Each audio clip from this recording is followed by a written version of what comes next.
The 8th of March, 1979, a white Cadillac Fleetwood vanished from a quiet Brooklyn street, and in it, Louie Cafora minus 300 pounds of paranoia, and his wife Joanna, 26 years old, blonde, and blissfully unaware of what her husband had done. They disappeared in broad daylight. No witnesses, no bodies, no car. Poof or gone. This was no accident. Louie Cafora was one of the masterminds behind the biggest cash robbery in American history. Just 3 months prior, $6 million from Lufthansa Airlines at JFK Airport, the score of a lifetime. But Louie made a series of grave errors. And in Jimmy Burke's world, mistakes got you killed quietly, permanently, with no trace left behind. This is the story of the Christmas party couple from Goodfellas. The Pink Cadillac couple. The ones who thought they were partying. The ones who were already dead but didn't know it yet. This is what really happened to the rule breakers after the Lufthansa heist. And how Jimmy the Gent became the most feared man in New York. But here's what the movie didn't tell you. Louie Cafora was no simple-minded thug with a penchant for pink Cadillacs. He was a drug dealer who'd been laundering money for years. He owned front companies, parking lots in downtown Brooklyn. He'd done time with Jimmy Burke in federal prison, where they'd become close. Close enough that Burke trusted him with millions. And Louie had repaid that trust in ways that ensured his own death sentence. The pink Cadillac was only the start of it. You have to understand something about Jimmy Burke. This man did not have a temper. He was a calculated man, a strategic man. When he decided that you were going to have to go, it was because you had become a liability he could no longer afford. And after Lufthansa, everyone had become a liability. The crew that pulled off the heist, Burke took them out one by one. 7 people dead in 7 months. Louie and Joanna Cafora were just 2 names on a list he was systematically checking off. It began on December 11, 1978, at 3 o'clock in the morning. 7 masked men entered the Lufthansa cargo building at Kennedy Airport, armed with shotguns and pistols. They knew exactly where they were going. They knew the security systems. They knew the shift changes because Louis Vario, a Lufthansa cargo agent deep in debt from his gambling habit, had given them a blueprint. Vario owed a bookmaker named Martin Krugman $20,000. Krugman knew Henry Hill. Hill knew Jimmy Burke. And Burke saw an opportunity too good to pass up. The crew worked quickly. They took 9 hostages, tied them up in the lunchroom, and forced the cargo manager to open the double-door vault system without sounding the alarm. Inside, -72 boxes of untraceable cash, $5 million, and $875,000 in jewelry. They loaded everything into a black Ford Econoline van in under 90 minutes. By 4:30 in the morning, they were gone. The largest cash heist in United States history at the time. Clean, professional, perfect. Except it wasn't. The van was supposed to disappear.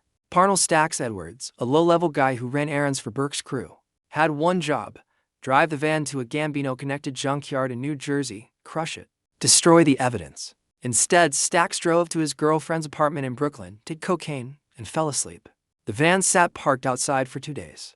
A cop spotted it parked close to a fire hydrant, ran the plates, stolen. The van was impounded. Stacks' fingerprints were all over it. Within 72 hours, the FBI knew exactly who they were looking for. Jimmy Burke lost it. Not in public. That wasn't his way. But inside Robert's Lounge, his bar in South Ozone Park, the temperature dropped. Burke told every member of his crew the same thing: lay low. Don't spend the money. Don't buy anything conspicuous. Don't tell anyone about the heist. Not your wife, not your girlfriend, not your mother. Nobody. The FBI was watching every move, every purchase, every conversation. One misstep, and the whole thing would blow. Louie Cafora heard the warning. He just didn't listen. This is who Louie Cafora was before everything went south. Born and raised in South Ozone Park, Queens, a neighborhood where everyone knew everyone and half of them were connected. Louie wasn't a made man. He was an associate, but he was useful. He ran a marijuana and cocaine trafficking ring that brought in serious money. He used his parking lot businesses in Brooklyn to launder cash, legitimate fronts, that washed dirty money so cleanly that the IRS never gave it a second glance. Burke knew this. That's why he hired Louie to launder the Lufthansa cash. Trusted him to move millions through his system without leaving a paper trail. Louie weighed 300 pounds. They nicknamed him Roast Beef, sometimes the Whale. He was loud and discreet, the type of guy who talked too much in bars and bragged about things he should have kept to himself. But he was a man of his word. At least, that's what Burke believed. Louis and Burke had been cellmates years before. On federal extortion charges, mob prison loyalties run deep. You do time with a guy. You trust him. You share a cell. Your brothers. Burke knew Louie would never betray him. He was wrong. December 24, 1978, 2 weeks after Lufthansa. Roberts lounged through a Christmas party. The whole team was there. The place was packed, mobsters, wives, girlfriends. Music playing on the jukebox, drinks flowing. Everyone celebrating because they just pulled off the impossible. $6 million. And the FBI had nothing. No arrests, no solid leads. Just a black van with fingerprints belonging to a dead man. Because 7 days after the heist, Tommy DeSimone and Angelo Seep walked into Stax Edwards' apartment and shot him 5 times in the head. Point blank. Mid-dinner. Chicken still in his mouth. Burke's first body. First message, screw up and die. But the party wasn't about Stax. It was about success, victory. The biggest score in mob history. Henry Hill came in wearing a red velvet jacket. Tommy DeSimone pranced around in his signature spearpoint collar. Frankie Carbone's girlfriend showed up draped in a brand new mink coat, flashy, expensive. Exactly what Burke had told them not to do. But the worst offender came in last. Louie Cafora, grinning, sweating. 300 pounds of excitement barely contained. And behind him, his wife Joanna, 26, blonde, beautiful, wearing a brand new fur coat and a diamond necklace that screamed money. Louie grabbed Jimmy Burke by the arm, pulled him outside, and showed him the car. A 1979 Cadillac Fleetwood, factory fresh, white exterior, pink interior, custom ordered, cost $15,000, parked right outside Roberts' lounge, under the streetlights, where anyone could see it. FBI surveillance vans included. Burke's face didn't change. That was the terrifying part. He didn't yell, didn't threaten, just looked at the car, looked at Louie and said one word, congratulations. Then he walked back inside. Louie thought he'd gotten away with it. He had no idea he'd just signed his own death warrant. Here's what Louie didn't understand. Jimmy Burke wasn't concerned about the car itself. He was concerned about what the car symbolized. Visibility. Noticeability. The kind of attention that puts people in cages. Burke had been living in the shadows for decades. He stole millions but lived a humble life, drove a '77 Buick, wore plain suits. Nothing to draw attention. That was how you stayed alive. That was how you stayed out of the FBI's crosshairs. But Louie parked a $15,000 Cadillac outside a known mob hangout 2 weeks after the largest robbery in American history. Every Fed within a 10-mile radius saw that car and started asking questions. But the Cadillac was only the tip of the iceberg. The deeper problem was Joanna, Louie's wife. The woman he married. The woman he loved. The woman he told everything to. And that was a death sentence. Because in the Mafia, you never tell your wife about business, ever. Wives were civilians. They didn't understand the code. They talked to their friends. They gossiped. They made mistakes. That's why made men kept their families completely separate from their business. Clean lines. No blurring. Louie Cafora broke every one of those rules. He told Joanna about Lufthansa. He told her about the heist. He told her what his role was. He bragged about how much money they'd taken. He showed her the cash he was laundering through his parking lots. And Joanna, young and naive, had no idea what she was getting herself into. She thought it was exciting, romantic. Her husband, the mobster, living the life. She didn't know that every time Louie opened his mouth to her, he was hammering nails into both their coffins. Burke found out. Of course he did. In the mob, everyone talks. Informants, wiretaps, loose lips and bars. By January of 1979, Burke knew that Louie Cafora was running his mouth to his wife, to his friends, to anyone who'd listen. And to make matters worse, Louie was driving that Cadillac all over Brooklyn, including near the Lufthansa cargo terminal at JFK, where the FBI had set up surveillance. They photographed the car, ran the plates, and traced it back to Louie Cafora. Suddenly, Louie went from trusted associate to federal target. Burke made the call in February. Louie had to go. But it wasn't just the car or the talking. Louie was also skimming, taking more than his share of the money he was supposed to be laundering. Burke had given him hundreds of thousands to clean through the parking lots. Louie was pocketing chunks of it, buying jewelry, fancy dinners, paying off debts, living large. That was theft. And in Burke's world, stealing from the boss was an automatic death sentence. Louie knew he was in trouble. By late February, he was scared, paranoid. He stopped showing up at Roberts' lounge, stopped taking Burke's calls. And then he made his final, desperate move. He contacted the FBI. He tried to become an informant, offered to testify about Lufthansa in exchange for witness protection for him and Joanna. He thought it was his only way out. What he didn't realize was that the mob always finds out. Someone at the FBI talked, or Burke had a source. Either way, by early March, Jimmy Burke knew that Louie Cafora was trying to flip. That sealed it. Louie wasn't just a liability anymore. He was an active threat, a rat in the making. And rats don't get second chances. March 8, 1979, Joanna Cafora left their Brooklyn apartment. Louie was with her. They got into the white Cadillac. Joanna thought they were going to dinner. Louie knew better. He'd been summoned. Burke wanted to meet, talk things out, settle the situation. Louie knew what that meant, but he went anyway. Because in the mob, when the boss calls, you answer. Refusing is an admission of guilt, and guilt gets you killed faster than anything else. They never made it to dinner.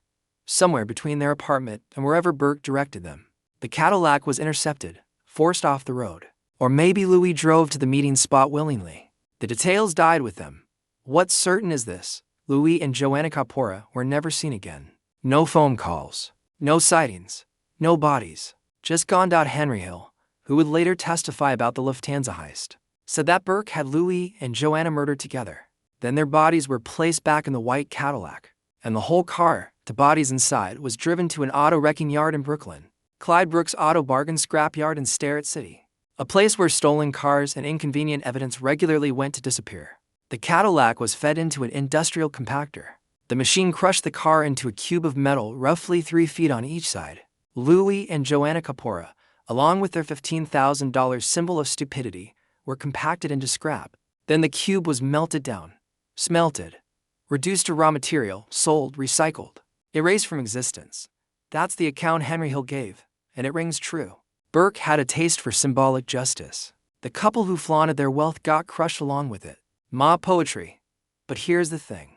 No one ever found the bodies. No remains, no bones, no car parts, nothing, to this day. Louie and Joanna Cafora are listed as missing persons, presumed dead, but never proven.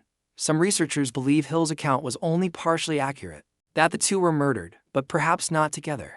Perhaps their bodies were disposed of separately: the ocean, construction sites, dumpsters. New York has a million places to hide a body, and Burke had known most of them since the 1960s. So maybe the compactor story was just that, a story. A myth with a satisfying ring to it, but no hard evidence beneath it.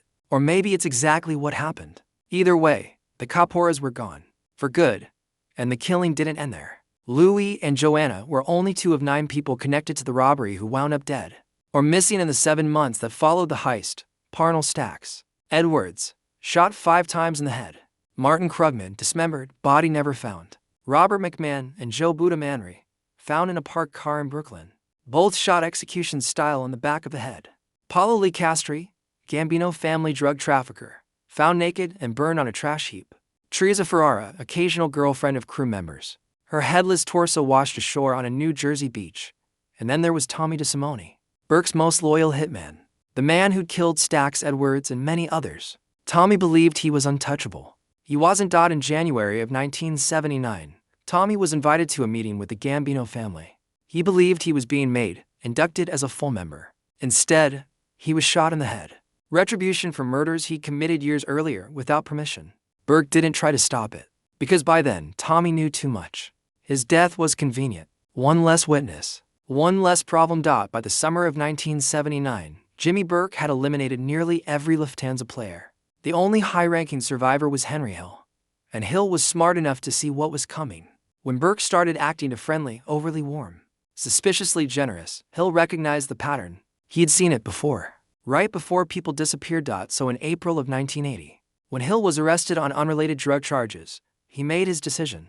He turned, entered witness protection, testified against Burke and Paul Vario, gave the FBI everything: names, dates, murders, schemes. The entire Lucchese crime family operation, laid bare. It was the biggest mob betrayal in decades. But even with Hill's testimony, prosecutors couldn't charge Burke with the Lufthansa heist. No bodies, no physical evidence, no recovered money. The case died. Burke had done exactly what he planned. Silenced every man who could put him away. The only person convicted of a crime directly tied to the Lufthansa job was Louis Werner, the mole, the Lufthansa employee with the gambling problem. He got 15 years. Everyone else either died or walked free. Burke eventually went to prison anyway, not for Lufthansa, for the murder of Richard Eaton, a Florida businessman, and for a Boston College point shaving scheme he'd been running on the side. He died in prison in 1996. Lung cancer. Never admitted to Lufthansa. Never confessed. Took every secret to his grave. The $6 million was never recovered. Some say Burke buried it, stashed it offshore, or spent it quietly over the years. No one knows. Some of it likely went to the Lucchese family as tribute. Some paid lawyers and bribes. But most of it just vanished, like Louie and Joanna Cafora, like the white Cadillac, like everyone who ever touched that money. The pink Cadillac in Goodfellas is artistic license. The real car was white with a pink interior. But Scorsese made it entirely pink for the film, more visual, more symbolic. A car so garish, so absurdly over the top, that it became the perfect metaphor for everything Louie did wrong. In the film, the car arrives at the Christmas party. Jimmy Burke sees it. His face goes cold. And you know, that car just killed two people. Even if they're still breathing in that moment, they're already dead.